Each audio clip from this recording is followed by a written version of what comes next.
Alors la première chose qu'on va faire évidemment, c'est considérer la cellule qui est embarquée dans chacun de vos boîtiers.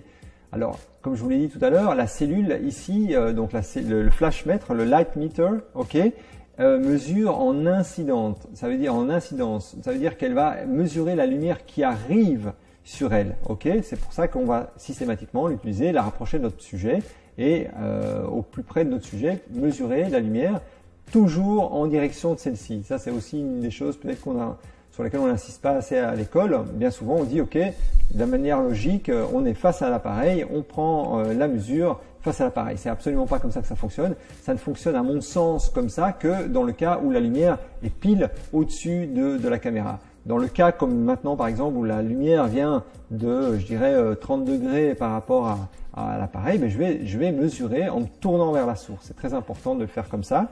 Mais en gros, la cellule à main est une cellule qui va mesurer en lumière incidente, alors que l'appareil va mesurer la lumière qui est réfléchie. Okay, ça veut dire qu'en fait, quelle que soit la configuration dans laquelle vous vous trouvez, le boîtier va capter la lumière que la scène renvoie, okay, et donner une information à la cellule.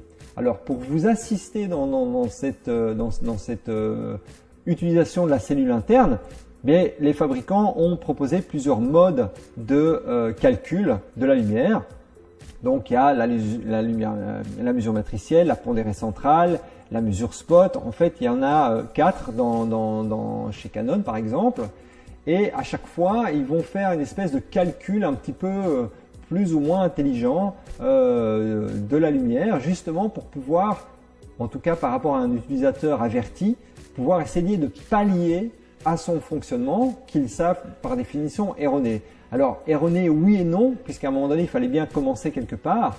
Et donc en fait tous les fabricants sont mis d'accord pour étalonner les cellules qui sont embarquées dans vos boîtiers pour vous donner, pour ramener un petit peu tout à 18%, un gris moyen de 18%. C'est-à-dire qu'en fait quelque part, quelle que soit la scène que vous allez photographier, la cellule interne au boîtier va ramener tout à un gris, forcément, parce qu'elle n'est pas capable de voir ce que vous voyez, d'être tout à fait conscient de ce que vous êtes occupé de photographier. Donc, ne prenant pas trop de risques, elle ne va pas partir dans une espèce de conclusion en disant ok, c'est une scène qui est très claire, c'est une scène qui est trop foncée. Elle va homogénéiser en partant du principe que vous aurez toujours une scène qui est plus ou moins, on va dire, composée d'éléments tantôt clairs, tantôt foncés. Et c'est justement ce qu'on va démontrer un petit peu quelque part en faisant une espèce de démonstration par l'absurde. On va mettre en scène à nouveau nos Stockman qu'on a utilisé déjà dans d'autres formations. Et on va utiliser un Stockman sur lequel on va mettre une espèce de mouton retourné noir sur un fond noir. Et vous allez vous rendre compte que dans ce cas-là, en gros, la cellule interne à l'appareil va voir très peu de lumière réfléchie puisque notre sujet est noir. On va utiliser rigoureusement exactement la même lumière. On va utiliser exactement la même lumière, à savoir celle qui m'éclaire maintenant. Hein. C'est un petit Dedolight, un petit spot Dedolight. On va utiliser dans les deux cas exactement la même lumière. Notre sujet va différer. C'est-à-dire que dans un sujet, comme je l'ai dit, on va utiliser un Stockman avec une espèce de veste noire en mouton retourné avec un col en mouton noir qui lui va absorber beaucoup de lumière et un fond noir. Et on va se rendre compte que quand on demande de photographier sur les différents modes de mesure, aucun des modes de mesure ne va donner une image satisfaisante. Alors que forcément, dans les deux cas, la cellule, elle ne va pas se tromper, puisque la lumière ne change pas. Par définition, quand on shoot un sujet noir, comme je vous le montre à l'écran, ou un sujet blanc, comme je vous le montre aussi à l'écran, dans ces cas-là, la cellule voit toujours la même lumière arriver sur le sujet.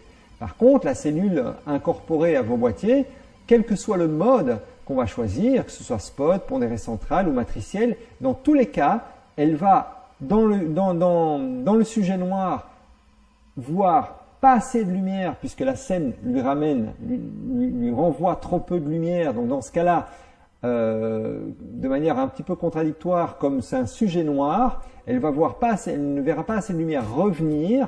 Donc elle va dire, ok, il faut ouvrir ou augmenter la pose, entre guillemets. En gros, elle va vous inviter à surexposer la scène, alors qu'en principe, elle aurait dû nous donner un noir qui est noir, des gris profonds, et c'est absolument pas ce qu'elle va nous donner. Donc forcément, elle ne voit pas assez de lumière, donc elle va vous inviter à surexposer.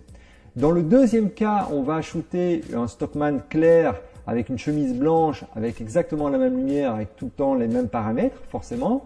Dans ce cas-là, la cellule de votre boîtier va voir trop de lumière revenir vers elle, puisque forcément le blanc étant réfléchissant, le blanc va renvoyer plus de lumière que dans le cas précédent où la veste était noire. Et dans ce cas-là, elle va vous dire de fermer parce qu'elle va voir trop de lumière. Elle va donner comme information, il y a trop de lumière qui arrive, il y a trop de lumière qui arrive, on ferme. Alors forcément, elle va soit fermer avec la vitesse, soit fermer avec l'obturateur, mais dans tous les cas, elle va vous sous-exposer. Elle va vous inviter à sous-exposer l'image. Elle va le faire d'ailleurs à votre insu, puisque à partir du moment où vous travaillez en automatique ou en semi-automatique, que ce soit en priorité ouverture ou priorité vitesse, dans les deux cas, si vous faites appel à la cellule interne à votre appareil, dans les deux cas, elle va, pour le sujet blanc qui réfléchit beaucoup de lumière, elle va vous inviter à sous-exposer. Et vous allez vous retrouver avec une chemise blanche qui est complètement grise, comme c'est le cas dans les tests qu'on va faire.